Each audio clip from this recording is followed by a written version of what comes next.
ఆదివారం స్థానిక దేవిశ్రీ గార్డెన్లో కుర్మాచలం శ్రీనివాస్కి సంతాప సభ నిర్వహించారు. ఈ సందర్భంగా పలువురు జర్నలిస్టులు మాట్లాడుతూ సామాన్య స్థాయి నుండి స్వయం కృషితో జిల్లా స్టాఫ్ రిపోర్టర్గా ఎదిగాడన్నారు.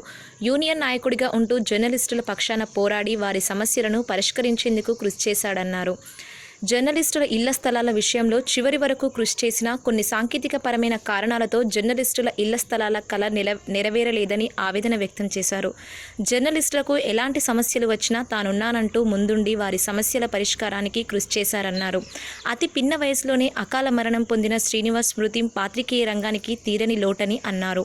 శ్రీనివాస్ కుటుంబ సభ్యులకు జర్నలిస్టుల పక్షాన అండగా ఉంటామని ఈ సందర్భంగా తెలియజేశారు. ఈ సందర్భంగా శ్రీనివాస్ చిత్రపటానికి పూలమాలలు వేసి మౌనం పాటించి ఘనంగా నివాళులర్పించారు. అనంతరం సహపంక్తి భోజనం నిర్వహించారు. ఈ కార్యక్రమంలో ఐజేయు జాతీయ కమిటీ సభ్యుడు ఎండి ఇమ్రాన్, రాష్ట్ర కౌన్సిల్ సభ్యుడు సిరిసిల్ల శ్రీనివాస్, జిల్లా ప్రధాన కార్యదర్శి బండస్వామి, సీనియర్ పాత్రికేయులు టీవీ సూర్యం, సంపూర్ణచారి, గుండేటి రాజు, రాజేందర్ రెడ్డి, ఎన్ఎం కిషన్ రెడ్డి, సందవేని శ్రీనివాస్, షఫీ, మల్లారెడ్డి, మల్లేశం, ప్రభాకర్, వేణు, అబీద్, అదిల్, జహీర్, ఆనంద్, హనుమంతు, సుధీర్, శ్రీధర్ రావు, శ్రీనివాస్, హరికృష్ణ, ప్రసాద్, లక్ష్మణ్, రాజిరెడ్డి, లింగమూర్తి, చంద్రశేఖర్, గంగాధర్, సంతోష్ తదితరులు పాల్గొన్నారు.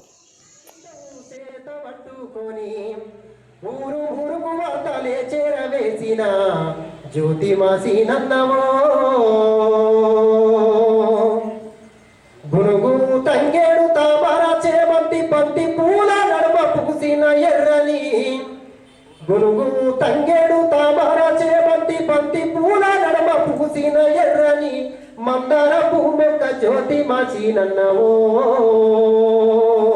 అన్న జోహారులే జోహారులే అన్న జోదారులే జ్యోతి మాసినన్న జోహారులే జోహారులే అన్న జోహారులే జ్యోతి మాసినన్న జోహారులే జోహారులే అన్న జోహారులే జ్యోతి మాసినన్న జోహారులే జోహారులే అన్న జోహారులే జోహారులే నీకు జోహారులే జర్నలిస్టుల జోహారులే జోహారులే నీకు జోహారులే జర్నలిస్టుల జోహారులే వందనాలే నీకు వందనాలే కన్నిటి మా వందనాలే వందనాలే నీకు వందనాలే కన్నిటి మా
చాలా బాధాకరమైన రోజుగా భావిస్తూ మంచి స్నేహానికి మంచి మిత్రత్వానికి పెట్టింది పేరుగా పాత్రికేయుల హృదయాల్లో చెరగని ముద్ర వేసుకొని తమ స్నేహ మాధుర్యాన్ని పంచి జర్నలిస్ట్ లోకానికి ఒక నాయకునిగా ముందు తరాలకు ఒక సంతానకర్తగా ఎన్నో పర్యాప్తమైన కార్యక్రమాలు నిర్వహించి మమ్మల్ని ముందు తీసుకెళ్ళినటువంటి నా ఆత్మీయ మిత్రుడు జగిత్యాల ఆంధ్రజ్యోతి స్టాఫ్ రిపోర్టర్ 3 దశాబ్దాలు తన కలంతో స్నేహం చేసి తిరిగిరాని లోకాలకు వెళ్ళినటువంటి మిత్రుడు స్వర్గీయ కుర్మాచలం శ్రీనివాస్ గారి సంతాప సమావేశాన్ని ఇచ్చేసినటువంటి జర్నలిస్ట్ మిత్ర బృందానికి హృదయపూర్వకంగా స్వాగతం పలుకుతూ ఈ కార్యక్రమానికి వెన్నుదన్నుగా నిలుస్తూ మాకు ఎంతో ప్రోత్సహించినటువంటి జాతీయ కౌన్సిల్ సభ్యుడు ఇమ్రాన్ గారు వేదిక మీద ఆహ్వానిస్తున్నాం. అలాగే స్టేట్ కౌన్సిల్ సభ్యులు సీనియర్ పాత్రికేయులు సిరిసిల్ల శ్రీనివాస్ గారు, మీరందరూ కార్యక్రమం ఇచ్చేసి నిజంగా అతని అమూల్యమైన ఆత్మకు శాంతి చేకూరుస్తున్నందుకు నిజంగా మేము హృదయపూర్వకంగా శిరస్సు వంచి నమస్కరిస్తున్నాం. ముందుగా కులమాలను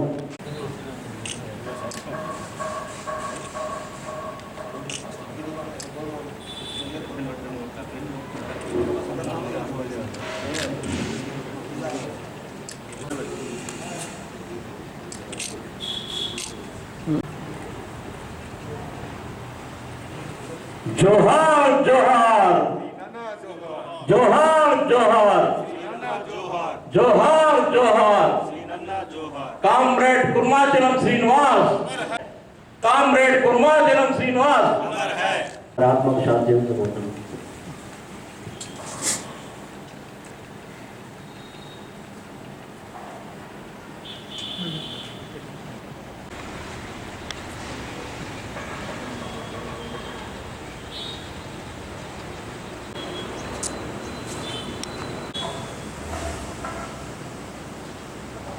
जोहार जोहार वारी आत्मा को शांति दे सपोर्ट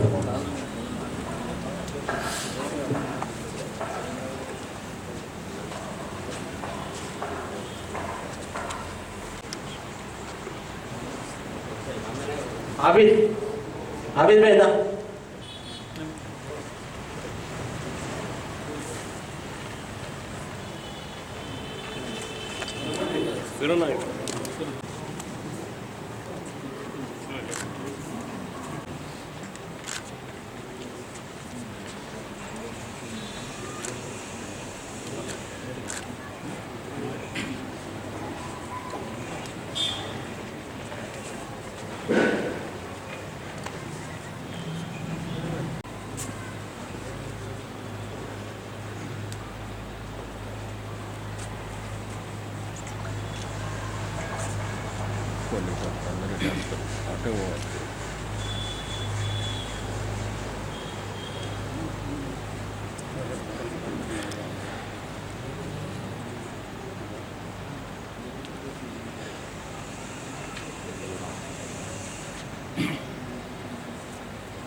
అందరూ వరుసగా అందరేమి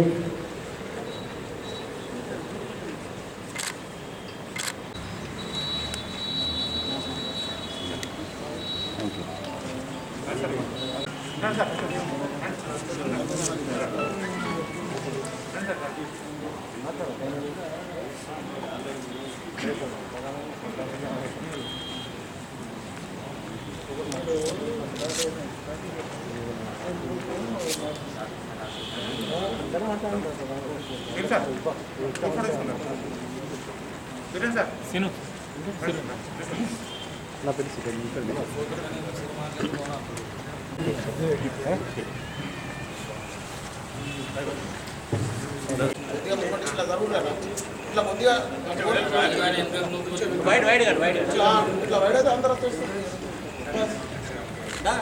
శ్రీనివాస్ జోహార్ జోహార్ జోహార్ శ్రీనివాస్ జోహార్ అమర్ హై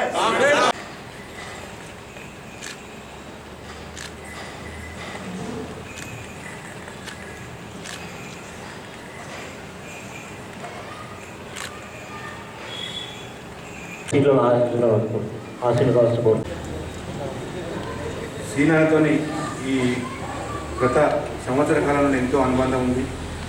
అది ఏ కార్యక్రమమైనా అన్నా ఇట్లా చేద్దామంటే నీకు ఎందుకు తమ్మి నేను ఉన్నానని ఎన్నో కార్యక్రమాలు చేయడం జరిగింది. అంతేకాకుండా పలు సమస్యలపైన కూడా జాతీయ దృష్టికి కూడా తీసుకెళ్ళడం జరిగింది. ఇటీవలనే కరోనా సోకిన జర్నలిస్టులను కరోనా వారియర్స్గా గుర్తించాలని కోరుతూ మరి ఎన్నో కార్యక్రమాలు చేసినాం. ఇటీవలనే నవంబర్ 16 నాడు జాతీయ పత్రికా దినోత్సవం సందర్భంగా మరి శ్రీనన్న అందరు వచ్చి రావాలంటే అచ్చున్న తమ్మి ఒక 10 నిమిషాలు వచ్చి అతనే స్వయంగా కేక్ కట్ చేసి అందరు తినిపించిండు. ఇప్పటికీ కూడా అది మేము మర్చిలేకపోతున్నాం. నిజంగా ఇంత మంచి ఒక మిత్రుడిని కోల్పోవడం చాలా బాధాకరం. ఆయన కుటుంబ సభ్యులకు భగవంతుడు ఎల్లవేళ అండగా ఉండాలని మరి జగిత్యాల పాత్రికేయ పక్షాన వాళ్ళ కుటుంబానికి ఎల్లప్పుడూ మేము అండగా ఉంటున్నామని ఈ తరఫున తెలియజేస్తూ ఈ కార్యక్రమం మిత్రుడు శ్రీనివాస్ కుటుంబానికి నా ప్రగాఢ సానుభూతిని వ్యక్తం చేస్తున్నాను. అందరికన్నా ముందు నాతోనే తిరుగుతుండే. ఈనాడులో బహుశా 1996లో అపాయింట్ అయ్యాను. దాని తర్వాత 98 ప్రాంతంలో ప్రజాశక్తి జగిత్యాల టౌన్ రిపోర్టర్గా ఉన్నప్పుడు నేను ఆంధ్రభూమి రిపోర్టర్గా ఉంటుండే. అప్పటి నుంచి కిషన్ రెడ్డి నాతోని తిరుగుతుండే. తర్వాత ఆంధ్రజ్యోతి సిరిసిల్ల శ్రీనివాస్ స్టాఫర్గా ఉన్నప్పుడు వాళ్ళ పత్రికలో చేరడం జరిగింది. అంటే అప్పటి నుంచి మేము తిరగడము పని చేయడం జరుగుతుంది. దాంట్లో భాగంగా యూనియన్ ఎన్నికలు అవి వచ్చిన తర్వాత ఐజేయు మెంబర్లుగా అంటే నాతో పాటు నియామకం కావడం జరిగింది. అంటే మేము జనరల్గా ప్రతి కార్యక్రమాన్ని పిలుపు ఇచ్చినప్పుడు యూనియన్ పిలుపు ప్రకారంగా అందరము తప్పకుండా పాటించుకుంటా పాల్గొనడం జరిగింది. మన మిత్రులు కూడా ఈరోజు కార్యక్రమంలో పూర్తి స్థాయిలో రాకపోవడం కొంత బాధాకరం. ఎందుకంటే ఈ సంఘటన అనేది శ్రీనివాస్తోని కాకుండా భవిష్యత్తులో అందరితో జరుగుతుంటుంది కాబట్టి రావాల్సి ఉండే. సరే, వచ్చిన వాళ్ళకైతే అందరికీ యూనియన్ తరఫున కృతజ్ఞతలు తెలుపుతున్నాను.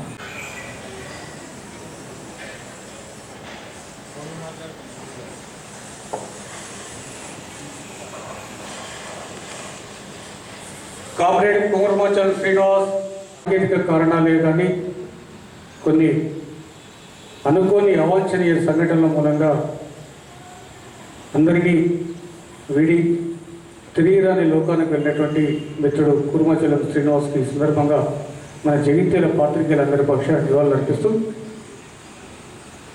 గత 2003లో ఆంధ్రజ్యోతి దినపత్రిక ప్రారంభం అయిన తర్వాత జగిత్యాల స్టాఫ్ రిపోర్టర్గా జాయిన్ అయిన తర్వాత అప్పుడు తను ఏ పత్రికలు లేకుండా ఖాళీగా ఉన్న సమయంలో నేను ఆంధ్రజ్యోతిలోకి వస్తానని చెప్పేసి అక్కడికి వచ్చిన సందర్భంలో తనను జగిత్యాల రూరల్ రిపోర్టర్గా తీసుకోవడం జరిగింది.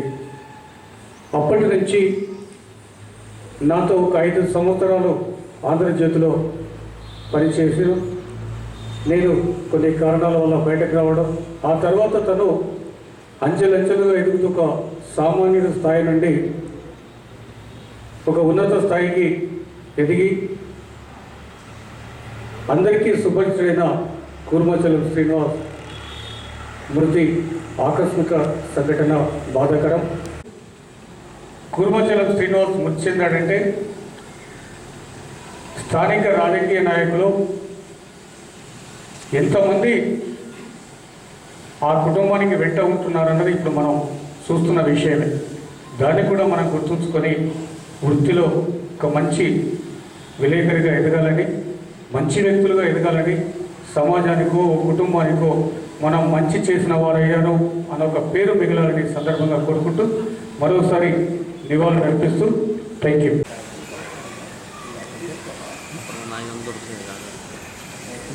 పాత్రికేయ మిత్రులందరికీ కృష్ణ పాత్రికేయులందరికీ మరొకసారి ధన్యవాదాలు చేస్తున్నాను. ముఖ్యంగా చెప్పాలంటే కుర్మాచలం శ్రీనివాస్ అతి చిన్న వయసులో అంచెలంచెలుగా ఎదిగి మంచి పేరు తెచ్చుకున్న మహోన్నతమైన వ్యక్తిగా భావిస్తున్నాను. అలాగే ముఖ్యంగా చెప్పాలంటే ఈ మధ్యకాలంలో ఇళ్ల స్థలాలు వస్తాయన్న ఉద్దేశంతో బాగా తిరిగి కీలక పాత్ర పోషించాడు. మంత్రి గారి దగ్గర తిరగడం, అక్కడ తిరగడం, ఆ ఫైల్ కొద్దిలో మళ్ళీ ఆగిపోయింది. లేకపోతే ఆయన ఉన్న సమయంలోనే ఇళ్ళ స్థలాలు కూడా వచ్చాయని అనుకుంటున్నాను. ముఖ్యంగా చెప్పాలంటే వారు లేని తీరంలో మనం కూర్చోలేని వాళ్ళ కుటుంబానికి కానీ వాళ్ళ చిన్న పిల్లలు కానీ మనం ఇతోధికంగా ఏదైనా గవర్నమెంట్ పక్షాన కానీ ఏదైనా కానీ చేయడానికి మనం అందరం ఐకమత్యంగా ఉండి ముందుకు రావాలని ఆకాంక్షిస్తూ ఈ అవకాశం ఇచ్చినందుకు జైత్యాల్లో ఎలాంటి ప్రోగ్రామ్ చేద్దామన్నా ముందుకొచ్చి ఈ రకంగా చేద్దాము, ఈ రకంగా మనకు సమస్యలు బాగున్నాయని అనేక సందర్భాలలో ధర్నాలు కానీ వినతి పత్రాలు కానీ చేసి మర్చిపోలేని విషయము ఎలాంటి పరంగా అయ్యానా కానీ. అలాగే ప్రజలకు ప్రభుత్వానికి వారధిగా ఉంటూ ఎన్నో సమస్యలు ఎదుర్కొంటుంటూ ఉన్నప్పటికీ ప్రభుత్వాలు కానీ యాజమాన్యం కానీ పత్రికా సోదరులను పట్టించుకోకపోవడంతో మన ధైర్యాన్ని కోల్పోతుంటూ మన నిబ్బరంతో అనేక సమస్యలతో ఇంటా బయట ఎదిరించలేక చెప్పలేక సమస్యలు ఇంకా ఇలాంటి పరిస్థితులు ఎన్నో జరుగుతున్నాయి. ఇప్పటికైనా ప్రభుత్వ పరంగా జర్నలిస్టులకు సంబంధించిన అవసరస్ కానీ హెల్త్ సమస్యలు కానీ హెల్త్ కార్డులు కానీ ఏమైనా తొందర పరిష్కరిస్తే కొంచెం ధైర్యంగా ఉంటూ కొంచెం మననిబ్బరంగా ఉంటూ ఎలాంటి సమస్యలు ఎదుర్కోకుండా ఉంటారని ఈ సందర్భంగా నేను ప్రభుత్వానికి డిమాండ్ చేస్తున్నాను. అలాగే సీనన్న ముచ్చెందడం ఇప్పటికీ మర్చిపోలేకపోతున్నాము. జై హింద్. జర్నలిస్టుల మీటింగ్ జరిగి ఉంటే కుర్చీలో కూర్చుండి జర్నలిస్టులకు సలహాలు సూచనలు ఇచ్చే స్థానంలో ఈరోజు చనిపోయిన సీనన్న ఉండేవారు.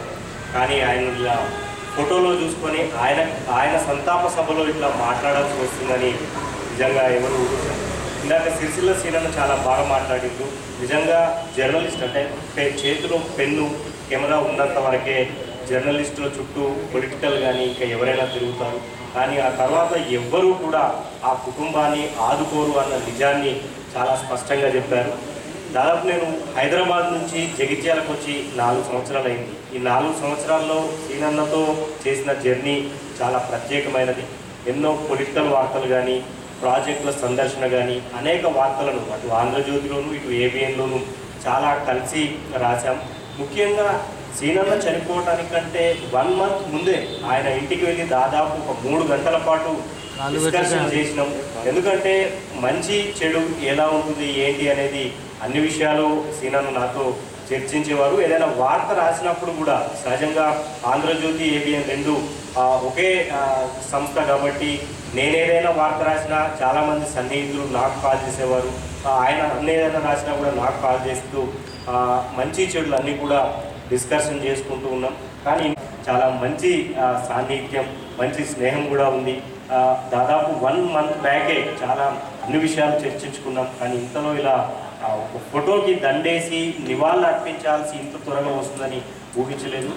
సో ఆయన కుటుంబానికి భవిష్యత్తులో వాళ్ళ పిల్లలు చిన్నవాళ్ళు ఆర్థికంగా కానీ చదువు పరంగా కానీ బహుశా సీనన్న చనిపోయిన తర్వాత ఎవరైనా బాగా లాస్ అయ్యారు అని అంటే వాళ్ళ 2 పిల్లలే. ఎందుకంటే ఒక మంచి జీవితాన్ని వాళ్ళ డాడీ ఉండి ఉంటే పిల్లలు నిజంగా ఒక మంచి జీవితాన్ని అందించేవారు. సో వాళ్ళ పిల్లలకి సీనన్న బతికి ఉంటే ఎలా ఉండే వాళ్ళ లైఫ్ ఎలా ఉండాలో సో మనం ఆ బాధ్యత తీసుకొని వాళ్ళకి చేదోడు వాదోడుగా ఉండాలని మనస్ఫూర్తిగా మీ జర్నలిస్టులందరినీ. నాకు గొల్లపల్లి సీడ్తోని 22 సంవత్సరాల సాన్నిధ్యం ఉంది. అయితే ఆయన 96లో ఈనాడు గొల్లపల్లికి వెళ్ళినప్పుడు కూడా నేను వెళ్ళాను. 10 మంది రాస్తే ఇద్దరిని సెలెక్ట్ అయ్యి ఇద్దరిని ఇంటర్వ్యూ తీసుకుంటే ఆయన సెలెక్ట్ అయ్యి నా లోకల్గా నన్ను సెలెక్ట్ చేయలేదు. అప్పటి నుండి తర్వాత 2 సంవత్సరాల తర్వాత ఆయన జగిత్యాలు వచ్చి నా ఇంటి ముందే ఆయన రెంట్కుండి ఉంటే అప్పటి నుండి 1998 నుంచి ఆయనతో నాకు సాన్నిహిత్యం ఉంది. సామాన్య కుటుంబంలో పుట్టి అంచెలంచెలుగా ఎదిగి ఈ యొక్క ఉన్నత స్థానానికి ఆంధ్రజ్యోతి జిల్లా స్టాఫ్ రిపోర్టర్గా ఎదిగాడంటే ఆయన కృషి, ఆయన చేసిన ఆయనకే దక్కుతుంది. కానీ అందరితోని కలివిడిగా ఉంటూ వార్తల పరంగా ఆయన ఒక సెన్సేషన్ వార్తలు రాసేవాడు. నేను కరీంనగర్ వెళ్ళినప్పటికి కూడా 2003లో నేను కరీంనగర్ వెళ్ళినప్పటికి కూడా నాతో మా ఇంటికి ఒక 3-4 సార్లు వచ్చారు. ఆయనతో సాన్నిధ్యం చాలా ఉంది.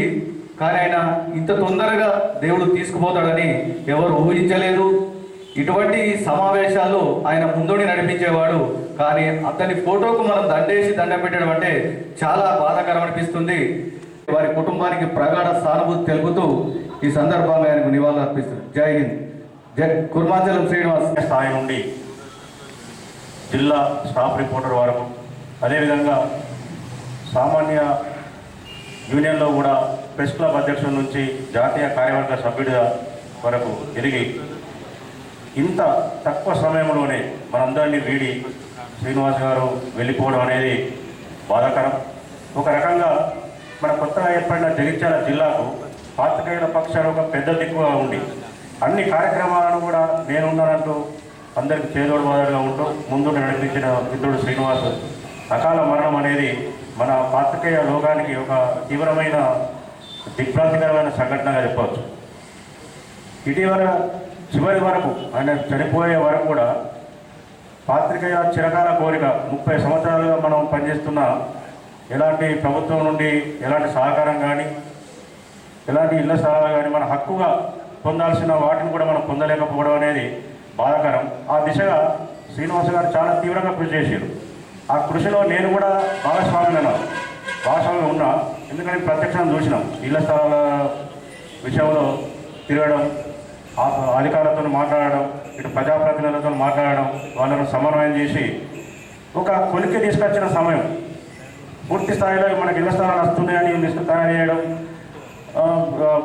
భూములు కూడా రకరకాల ప్రదేశాలు వెతకడం, ప్రభుత్వ స్థలాలు ఎక్కడ ఉన్నాయని ఆ విషయాలు అధికారులు చెప్పడం, ఇలా సమన్వయం చేస్తూ చివరికి కారణాలు ఏవైతే ఆ ఇళ్ల స్థలాలను మనం పొందలేకపోవడం, అంటే శ్రీనివాస్ గారు ఉన్నాక పొందలేకపోవడం అనేది మనకు ఇది ఒక తీరని లోటు, బాధాకరం. ఒకటి, మన వ్యక్తిగత విభేదాలు ఎన్నున్నా భేషజాలన్నీ విడనాడి ఇప్పటికైనా మనం సాధించాల్సిన ఇళ్ల స్థలాలను సాధించినప్పుడే శ్రీనివాస్కు నిజమైన నివాళి తప్ప ఇలాంటి పూలేసి దండం పెట్టి దండ వేసి దండం పెట్టడం మాత్రం కాదు.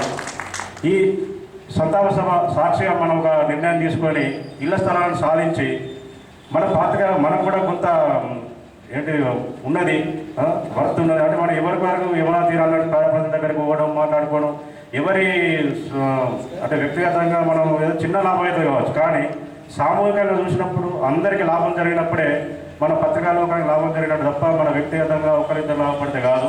ఈ విషయాన్ని మనం అందరం ఈ దృష్టిలో పెట్టుకొని ఈ సంతాప సభ సాక్షిగా మనం ఒక నిర్ణయం తీసుకొని మనం ముందుకు పోయినప్పుడే నిజమైన నివాళి అని నేను మైనారిటీస్ రిపోర్టర్స్లో కొన్ని వ్యక్తులు ఉన్న రిపోర్టర్స్, వాళ్ళ దాంట్లో ఒక ముఖ్య రిపోర్టర్ మిగతా మాట్లాడి మన పని ఉంటే చేసేవారు, అందరు బాధలో ఉండేవారు. వాళ్ళు ఎదుర్కొని అంటే వాళ్ళ ఆత్మ శాంతి జరగాలి. ఇంకోటి, మన హౌసింగ్ బోర్డు మనకు శాంక్షన్ అయితే దాంట్లో సిన్న పేరు పెట్టాలని ఒక నా అభిప్రాయం. జ్యోతి సిన్న కాలనీని పెడితే బాగుంటుంది. ఎందుకంటే వాళ్ళు మంత్రి సార్తో ఎన్నోసారి కలిసిండ్రు, నాకు కూడా చెప్పిండ్రు, ఆబిద్ భాయ్ మీరు మంత్రి దగ్గర ఉండరు కదా, ఇళ్ల స్థలాల గురించి కానీ హౌస్ సైడ్స్ గురించి కానీ చెప్పండి అంటే నేను ఒకసారి చెప్పినాను. భయ్యా ఇప్పుడే సినిమా కూడా చెప్పిండు మంత్రి గారు. కానీ ఒక వ్యక్తిగతంగా అభిప్రాయం, జ్యోతి కాలువని లేకుంటే సినిమా కాలువని పెడితే బాగుంటుందని అవకాశం వచ్చిన సీన్తోనే నాకు అనుబంధం ఉంది. కానీ అనుకోకుండా మృతి చెందడం మన పాత్రికేయ లోకానందరికీ కూడా ఇబ్బందికరం. ఎప్పుడు ముందుండి పోరాటం చేసే నాయకుడు కోల్పోవడం కూడా బాధాకరం. కాబట్టి ఆయన కుటుంబానికి कम से कम ताज़ियती पैगाम देने के उसमें आगे नहीं है, तो ये हमारे लिए भी काबिल सोच है। उन्होंने सही फरमाया कि आज हम लोग समाज में किस तरीके से ज़िंदगी गुजारना चाहिए। सीरू से इंतकाल से 10 घंटे पहले कम से कम मेरी 1 గంట నేను మాట్లాడినాను. పొద్దుగాలే అనేక విషయాల మీద చర్చించారు, చాలా బాధపడాను. ఒక రిపోర్టర్ ఉండి ఒక రిపోర్టర్ పైన ఇలాంటి రాసుడు, ఇది చాలా బాధాకరం. మనం అందరం ఆలోచించుకోవాలి.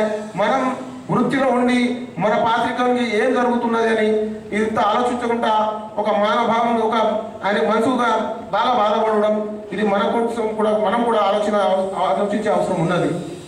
పాపం ఎంతో బాధపడడం, అనేక విషయాలు చెప్పినాడు. నేను ఏం చేసినానని ఒక మైనారిటీ స్కూల్లో ఒక టీచర్గా పనిచేస్తున్న భార్యపై వాళ్ళ ప్రిన్సిపల్ ఈమెనే ఈ స్కూల్లో మొత్తం నడిపిస్తున్నట్టు ఒక మైనారిటీ టీచర్ని ప్రెగ్నెన్సీ లీవ్ దొరకకుంటే ఆయన ఆ విషయం బయట పెట్టుట్లా వేరే పత్రికల్లో రాసడం ఇది ఈయన ఆధ్వర్యంలో జరిగిందన్నట్టు మొత్తం కథ పెద్దగా రాసుట్లా ఆయన చాలా బాధపడింది. అయితే ఆయన చేతిలో కూడా ఒక కలం ఉన్నది, ఆయన కూడా రాయతుండే. కానీ అటువంటి ఒక స్కూల్లో అలా టీచర్గా పని చేస్తున్న భార్యని ఆయన రాయలేదు. అప్పటికి కూడా ఆయనకే దీని మీద ఆరోపణలు పెట్టి రాసడం ఇది చాలా బాధాకరం. మన హౌస్ సైజ్ కోసం చాలా బాగా కృషి చేసిన శ్రీనుభాయ్ ఎప్పటికీ మరవలేము. మనం ఎప్పటికైతే ఆ ఇల్లు స్థలాలను సాధిస్తామో అప్పుడే ఆయనకి సందర్భం జరుగుతుందని నేను ఈ అవకాశం ఇచ్చిన పెద్దలందరూ. ఎందుకంటే మన విలేకరులందరికీ సమస్యలు ఉంటాయి. అంటే ధైర్యంతో ముందుకెళ్తే కొంచెం మనం తట్టుకోగలుగుతాం. కానీ ఇంత సీనియర్ వ్యక్తి, ముందుండి నడిపించిన వ్యక్తి, ప్రతి సమస్యలోనూ ముందున్న వ్యక్తికి ఇలా జరగడం చాలా బాధాకరమైన విషయం. ఎందుకంటే ఏ సమస్య ఉన్నా సూరన్న కానీ, మన పెద్దలు ఇమ్రాన్ భాయ్ కానీ, రాజేందర్ భాయ్, బండస్వామి వీళ్ళు మన ఇళ్ల స్థలాల గురించి చాలా వరకు పోరాడీళ్ళు. ఏ సమస్య ఉన్నా నేనున్నా ముందు అని అధికారులతో నాయకులతో ముందుండి ప్రత్యేకంగా ముందుండి మన ఇళ్ల స్థలాల గురించి పోరాడేళ్ళు.